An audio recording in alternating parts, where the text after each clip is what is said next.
Assalamu alaikum. My name is Samya and I am student of University of Lahore. And today me and my partner is going to discuss the factors that are affecting married life or marriage system. So I want my partner to introduce herself. Assalamu alaikum everyone. My name is Zaima Khan and I am also a student of BS Clinical Psychology from University of Lahore. Actually, we are classmates and today we are going to discuss issues that are affecting the marriage system.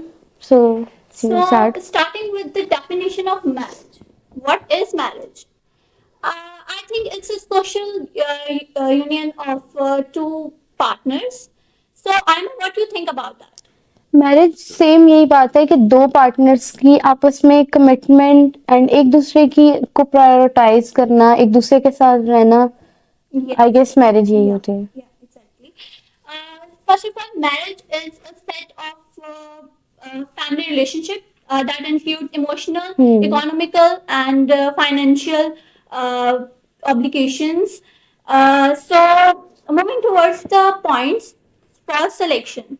What do you think? Whom should we marry and whom should we select for marriage? बहुत interesting question है आपका.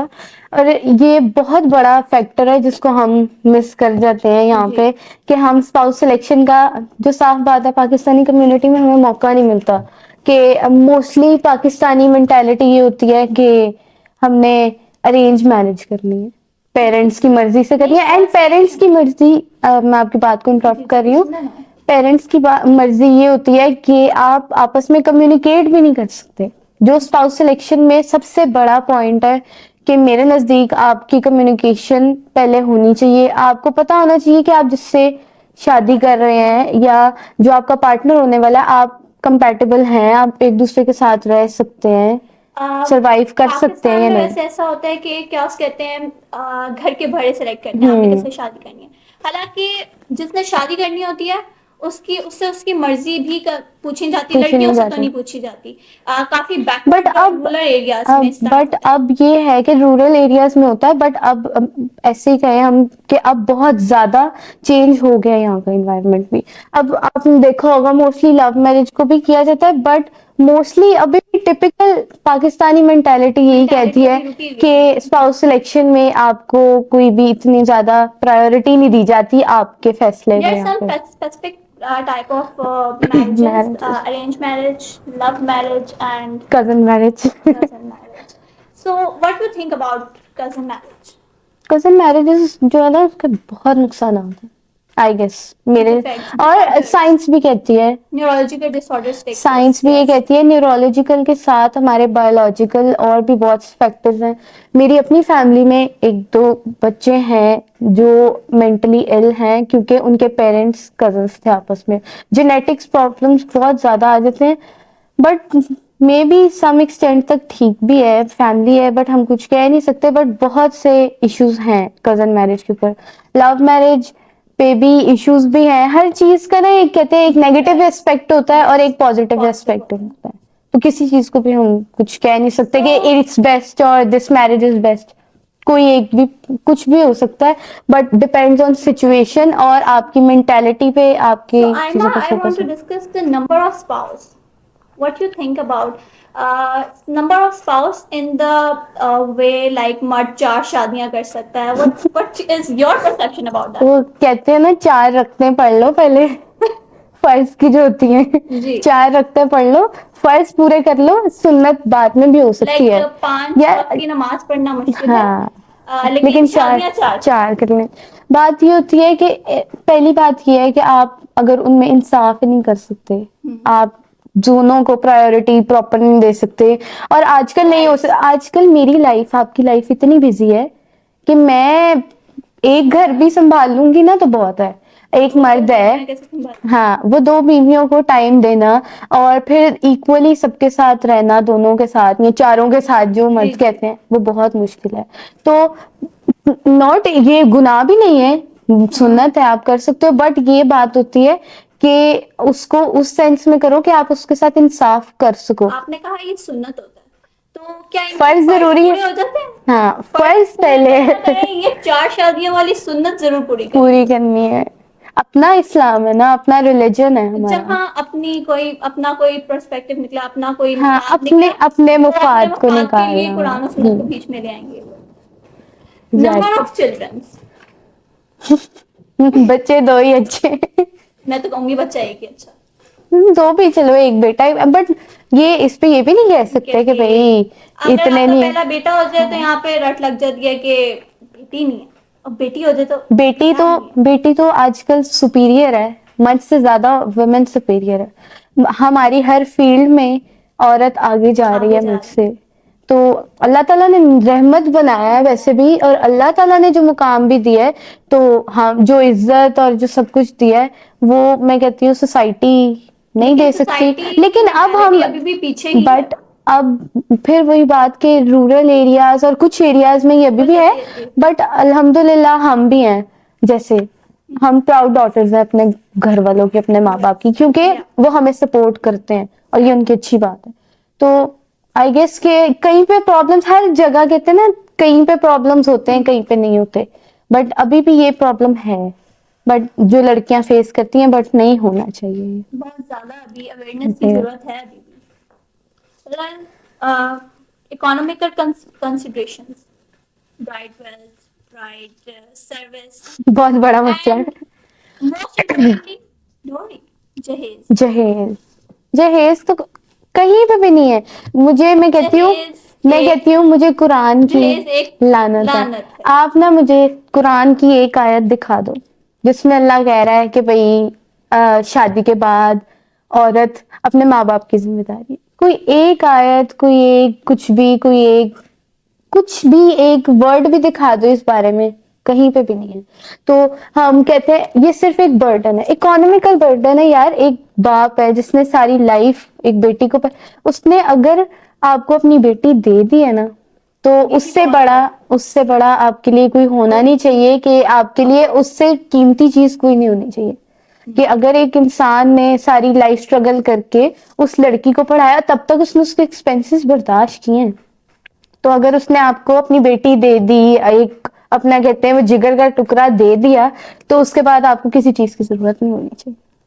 लेकिन I witness to the some of the cases, and आए दिन कोई ना कोई case आया होता है कि लड़की वालों ने हमें गाड़ी नहीं दी तो हम बारात वापस ले जाते हैं लोग, हमें Cheap जी हमारे mentality. पूरे खानदान को जोड़े नहीं दिए, ऐसे हम लोगों लेके को जा ना रहे हैं वापस। ऐसे लोगों को एजुकेशन की जरूरत है, जो साफ बात आई है। थिंक और they are mentally ill. Mentally ill, इनको एजुकेशन की भी जरूरत है। और आई गेस मोस्टली के पास एजुकेशन भी होती है, बट दे डोंट हैव इतना दिमाग, इतनी मेंटालिटी, कि उनकी मेंटालिटी एजुकेशन के बाद भी वही रहती है।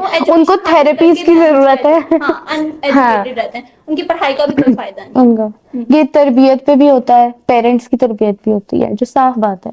तो जब पेरेंट्स, मैं शायद लोगों को बुरा लगे या जो भी, मैं एक बात कहूंगी कि जो लड़के की माँ होती है वो कह रही होती है ना कि हाँ हाँ हमें ये चाहिए, तो ही बेटे को शय बनती है। तो ये फैमिली जो मैरिज इश्यूज है ना, उसमें मैं कहती हूँ सबसे बड़ा इशू है फैमिली की इंटरफेरेंस, जो नहीं होनी चाहिए, जो फैमिली इंटरफेरेंस नहीं होनी चाहिए। ये बहुत बड़ा एक आजकल के दौर में इशू है, जिसके बारे में कोई बोलता नहीं। एक लड़की पिस जाती है इसके चक्कर में कि मेरी अम्मी चाहेंगी। रात को ही लेक्चर, हाँ, शादी पहली रात शादी की फर्स्ट नाइट ही हमें कहा जाता है कि जी ये होगा, ये होगा, मेरी अम्मी कहेंगी ये होगा, मेरी फैमिली के साथ ये करना है, इस तरह रहना है, इस तरह रहना है। वो एक जीती जागती इंसान है, वो एक जीती जाती इंसान है, उसके अपने ओपिनियन अभी आई है, आई गेस अगर आप उसको उसके ऊपर इतनी वो नहीं डालोगे ना, वो आपकी फैमिली को खुद रिस्पेक्ट करेगी कि मेरी ये फैमिली इतनी अच्छी है जो मुझे सपोर्ट कर रही है। मैं अपनी एक as a woman, as a लड़की, एक मैं जो मेरी मेंटालिटी है, मैं यही बताऊंगी कि भाई अगर मेरे साथ एक इंसान ठीक है, मेरी एक फैमिली ठीक है, मुझे कुछ नहीं कह रही, मेरी लाइफ को मेरी मर्जी से चलने दे रही है, तो मेरा बनता है कि मैं उनको रिस्पेक्ट करूं, उनको वैल्यू दूं। तो जो इंसान होता है ना कि जिसको आप जहां से रिस्पेक्ट मिल रही होती है, वहां पे आपको रिस्पेक्ट ही नहीं मिलती, फैमिली इंटरफेरेंस जहां जाती है। पॉइंट कि आप औरत को जैसा बना करते हो करते ट्रीट, हो, वो वैसी वैसी बन जाती आप है। उसको प्यार दोगे, वो सब करेगी जो वो करना भी नहीं चाहती। और अगर आप उसको रिस्ट्रिक्शंस लगाओगे तो हर बंदे औरत कभी भी लड़की अनपावर हो जाती औरत है, नहीं, आई खुल गेस जाती है। हर इंसान रिस्ट्रिक्शन में नहीं रह सकता, नहीं, क्योंकि एक सोल है, उसकी ख्वाहिशात है। जब उन ख्वाहिशात को आप दबाओगे दबाओगे तो फिर उसके बाद वो उन रिस्ट्रिक्शंस में एक टाइम होता है, रहते हैं बहुत सी। मैं सल्यूट करती हूँ वुमेन को, मेरी अपनी अम्मा होंगी, शायद आपकी भी होंगी, जो इतनी चीजों में, इतनी फ्रस्ट्रेशंस में, रिस्ट्रिक्शंस में रहती हैं, बहुत टाइम तक रहती हैं। बट एक टाइम होता है ना, उनकी मेंटल हेल्थ कौन देखता है, कौन नोट करता है?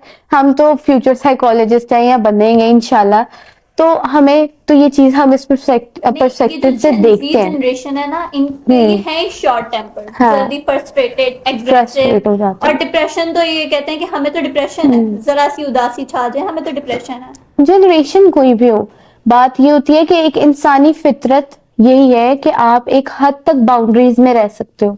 आप देखो कि एक जानवर है, अब उसको आप एक पेट, अब मेरी बिल्ली थी, मैंने भी रखी थी, तो अब मैं उसको रखूंगी तो मैं उसको बंद एक रूम में या एक केज में हर टाइम रखूंगी, और वो मेरे मुताबिक मैं उसको खाना दूंगी तो वो खाएगी, मैं जो कहूंगी, मैं कहूंगी वो उठ जाए और बैठ जाए तो वो भागेगी। वो कहेगी कि दरवाजा जिस दिन खुले तो मैं बाहर जाऊं, वो Restrictions लगे हैं। रिस्ट्रिक्शंस है, तो वो एक कोई जानवर बर्दाश्त है। करता रिस्ट्रिक्शंस, और हम तो फिर हाँ, और हम ह्यूमन है, हमारे अंदर प्रॉपर एक मेंटालिटी है, हम बोलने का हक रखते हैं। हाँ, बोलने के हक को भी गलत यूज ना किया जाए, ये भी है कि अब लड़की के कि मैं हर उस चीज को मैं यूज करूं, मेरे पास पावर है, वो भी नहीं। मैरिज चलती है दोनों टाइप की, कम्युनिकेशन है ना, वो बेस्ट। आपने बहुत अच्छी बात की। अब हम इश्यूज की तरफ आ जाते हैं, the main purpose of our discussion. So issues marriage issues के बारे में आपका क्या पर्सपेक्टिव है? Most common lack of communication, मैंने आपको बताया, लैक ऑफ कम्युनिकेशन मैं कहती हूँ मेन और सबसे बड़ा पॉइंट है। क्योंकि जितनी भी बात होती है ना, मेरे आप में कोई लड़ाई होती है या कोई भी बात होती है, तो उसका यही सीन है कि कम्युनिकेट करेंगे, एक को सॉरी करना पड़ेगा, एक को सॉरी करना पड़ेगा, लड़का कर लेगा, लड़की कर लेगी, जिसकी गलती है वो माफी मांग ले, जो भी है उस बात को सॉल्व करो। आयमा के अगर हम एग्जांपल लें कि एक मर्द अगर अपनी ऑफिस के वजह से परेशान है और खामोश हो जाता है, so we being a woman manipulate her silence and think के this is the sign of disinterest of him. और हम अपनी तरफ से ही सोच लेते हैं कि अब इसको जो है ना मेरे अंदर कोई इंटरेस्ट नहीं है, मतलब हम मैनिपुलेट कर लेते हैं, खुद से सोच लेते हैं। ये औरतों की, ये भी औरतों की गलती है। औरतें सेंसिटिव होती है ना, माइंड हमारा जो होता है ना, वो हम औरतें आई गेस, या मर्द भी होंगे, बट मर्दों को इग्नोर नहीं कर सकते। मर्द भी फीलिंग्स रखते हैं और they can be hurt as well. लड़कियां ओवर थिंक बहुत कर जाती हैं कि अगर मुझे, वही है ना कि अगर आपका फॉर एग्जांपल हस्बैंड है, आपको वही बात जो आपने की कि अगर वो आपसे बात नहीं कर रहा, स्ट्रेस में इंसान चुप हो जाता है, हम खुद हो जाती हैं। जितना जल्दी वुमेन चुप होती है ना, वो कोई भी नहीं होता होगा, किसी से बात नहीं करनी है तो हमें वही बात के हमें लगेगा कि ये इंटरेस्ट लूज कर रहा है हमें, और इसमें इसको हमें कोई इंटरेस्ट नहीं, उसको कोई और मिल गई या कोई और बात, फिर एंड पे उसी बात पे आ गई मिसकम्युनिकेशन, और हमने आपस में बात नहीं की। बात नहीं है इस बारे में। आप उसको जाकर, आपको लग रहा है आपको, एक तरह से मैन हमारी मेंटल पीस के लिए हमें नहीं अपनी बातें बता रहा, और हाँ, दूसरी तरफ हम उससे ही गलत यार ठीक है, आप ओवर थिंक कर रही हो, आप उसको जाके बता दो कि मुझे लग रहा है, तुम ऐसा तो नहीं है कि तुम मुझ में इंटरेस्ट लूज कर रहे हो, या मुझ में तुम इंटरेस्ट नहीं रहा, या वो बात तो नहीं, हम ओपन नहीं होते। मैरिज जो है ना, वो एग्जैक्टली यही पॉइंट है कि you should be open with your partner. आपका पार्टनर है, पार्टनर का मतलब यही है कि अब हम जैसे एज अ फ्रेंड पार्टनर होते हैं, तो फ्रेंड्स के साथ नहीं हर चीज शेयर कर लेते हैं। फर्स्ट चीज ही ये होती है कि we should be friends. Partners का मतलब ये होता है कि दोस्ती होगी आपकी, आप ओपन कम्युनिकेशन, फिर एंड एक ही बात, कम्युनिकेशन सबसे बड़ा पॉइंट है, कम्युनिकेशन ही, और मिसकम्युनिकेशन सॉल्यूशन है। हाँ, बहुत सारी और मिसकम्युनिकेशन सबसे बड़ा इशू है, सारे इश्यूज की जड़ मिसकम्युनिकेशन है। So moving towards the life stages, age difference जब आ जाता है, एक डिफरेंस बहुत age difference is very big issue actually, बहुत बड़ा ठीक है। इशू है। 20 years old woman is getting married with 35 years old, 15 साल का गैप, आप डिफरेंट स्टेजेस पे आ जाते हो, ठीक है। वो मर्द होके इन्वेस्ट करने की कोशिश कर रहा है, आप चाइल्डिश हो, आप जो है ना शॉपिंग एंड shopping पे गुची invest करना बैग्स, जी। हाँ सो वो लड़कियों की यही होती है कि go for shopping and hang out and spend more money and doing something like childish. और जो मेच्योर आदमी है ना उसका बहुत मसला होता है मेरे हिसाब से। लोग कहते हैं ना कि लड़की तो इमेच्योर भी होती है तो कोई नहीं, क्यूट, वो क्यूट लगती है एक हद तक क्यूट लगती है चीजें। पता है क्या होता है कि आपको सेम मेंटालिटी चाहिए अपने पार्टनर में, क्योंकि अगर उसका बुरा टाइम आए तो वो चाइल्डिश लड़की जो होती है ना फिर उसके लिए इश्यू हो जाते हैं कि भाई बुरा टाइम आएगा तो वो अपने उसी चाइल्डिश बिहेवियर में सब कुछ खराब कर देती है। और ऐसे और केसेस में डाइवोर्स रेट ऊपर डाइवोर्स रेट ज्यादा होता है। और उसके अलावा चाइल्डिश बिहेवियर मेरे ख्याल में ना, शादी जो होती है वो मेच्योरिटी की एज में होनी चाहिए दोनों साइड से, लड़कियों की भी और लड़कों की भी।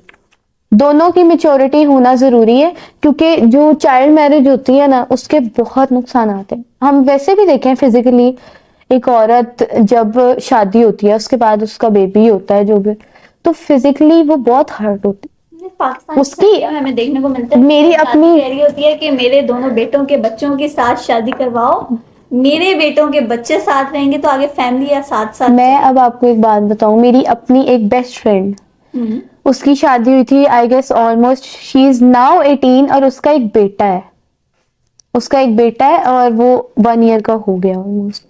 और आप सोचो कि उसने मुझे खुद बोला है कि अगर मैं चाहती होती ना तो मैं डाइवोर्स ले लेती, क्योंकि मैं फैमिली इश्यूज, फैमिली इंटरफेरेंस, और उसके बाद इतनी सी एज में जो फिजिकली मेरे साथ इतना चेंज आया मेरे में, और वो सब मैं बर्दाश्त नहीं कर सकी, बहुत टफ था।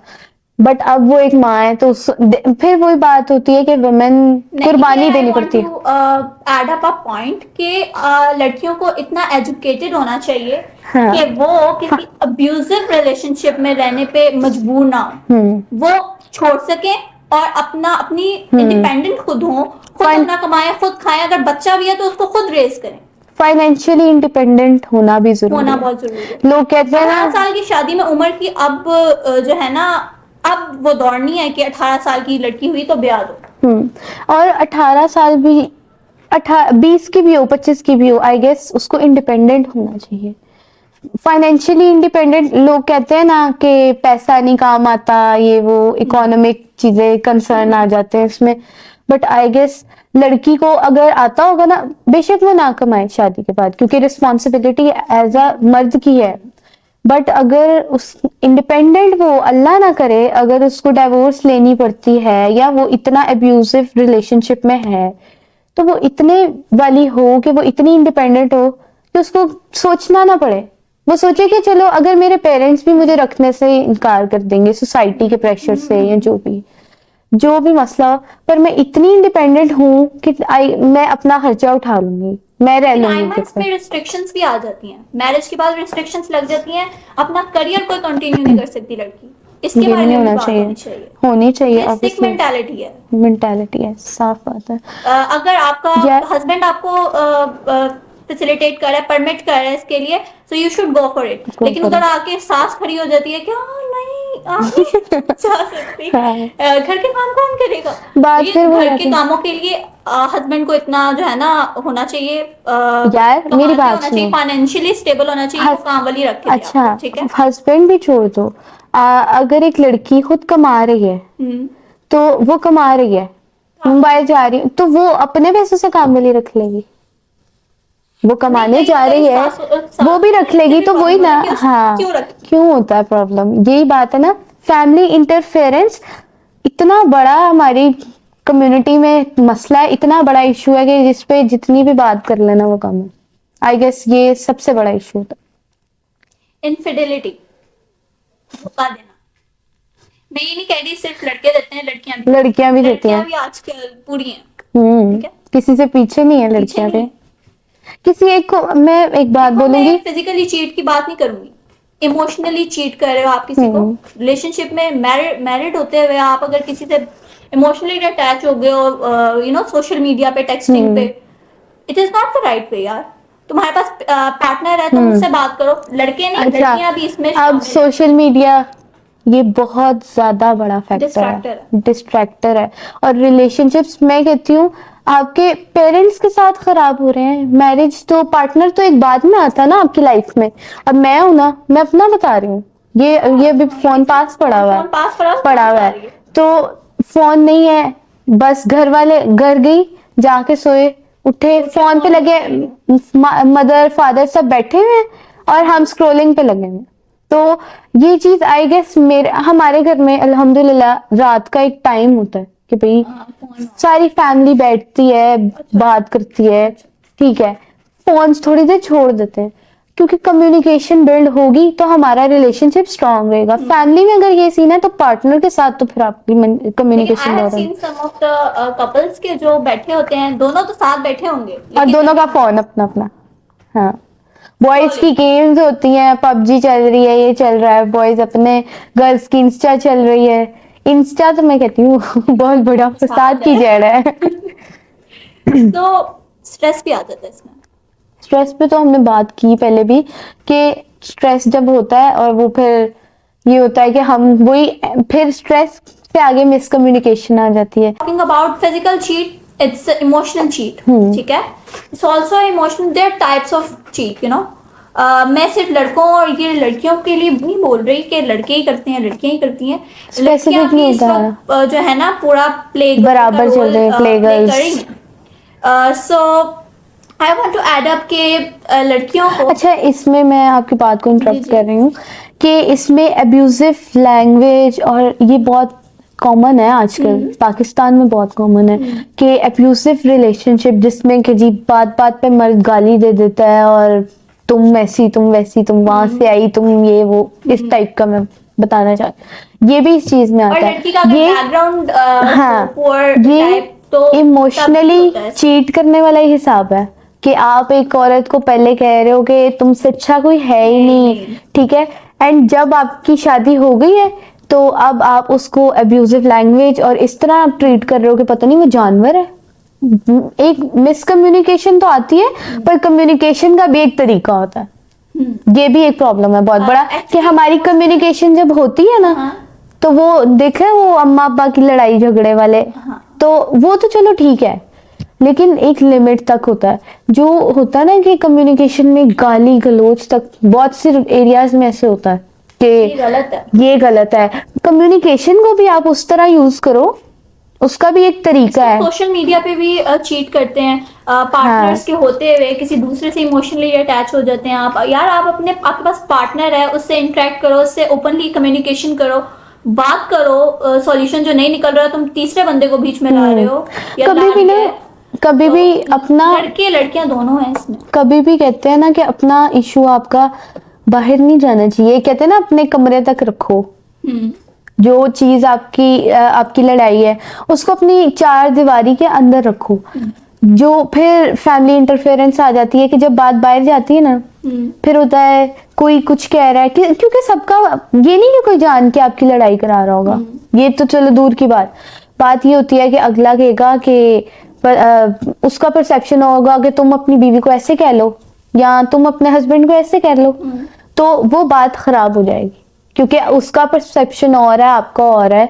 तो अपना मामला अपने तक रखो, अपने अंदर सॉल्व करो, फिर एंड कम्युनिकेशन जब स्ट्रांग होगी तो फिर, और आई गेस इसका सोल्यूशन यही होगा इन सारे इश्यूज का जो हमने डिस्कस किए हैं कि एक बेटर कम्युनिकेशन और एक बेटर एनवायरनमेंट। बेटर एनवायरनमेंट आपको मिलेगा ना, आप मेंटली रिलैक्स्ड हो गए। आप लोग जो है ना थेरेपिस्ट से भी कंसल्ट कर सकते हो, साइकोथेरेपी, फैमिली थेरेपीज होती हैं, थेरेपी रखी हाँ, है। फैमिली थेरेपीज Well, होती हैं। हमें तो साइकोलॉजिस्ट को पागलों का डॉक्टर समझा जाता है, लेकिन हमें हमारी कोई इज्जत नहीं है। लेकिन आप लोगों की मेंटल हेल्थ के लिए ये जरूरी है कि आप लोग थेरेपिस्ट से कंसल्ट करें और आप लोगों की मैरिज लाइफ बेहतर हो सकती है। बेहतर हो सकती और है। आप लोगों को काउंसलिंग की जरूरत है। काउंसलिंग के के लिए पागल लोग नहीं आते, नॉर्मल लोग आते हैं। और काउंसलिंग counselling से से पहले भी ना मैं एक बात बोलूंगी, काउंसलिंग भी दूर की बात है, अगर आप आपस में अपना ठीक रखोगे ना भाई, आपको काउंसलिंग की जरूरत ही नहीं पड़ेगी। अपना रिलेशनशिप इतना स्ट्रांग मैरिजेस में हो, और इन्वायरमेंट जो इश्यूज बताए कि भाई जो इन्वायरमेंट आपका अच्छा आपको मिलेगा, आप मेंटली आपको जरूरत ही नहीं काउंसलर के पास जाने की। जेलसी फैक्टर भी है। जेलसी भी बहुत होती है। पार्टनर्स एक दूसरे से जेलस इस तरह हो सकते हैं एबिलिटीज की वजह से। यही वजह बनती है कि आगे उसको कुछ का करियर प्रोसीड करने की नहीं थी इजाजत जाती नहीं है, होती।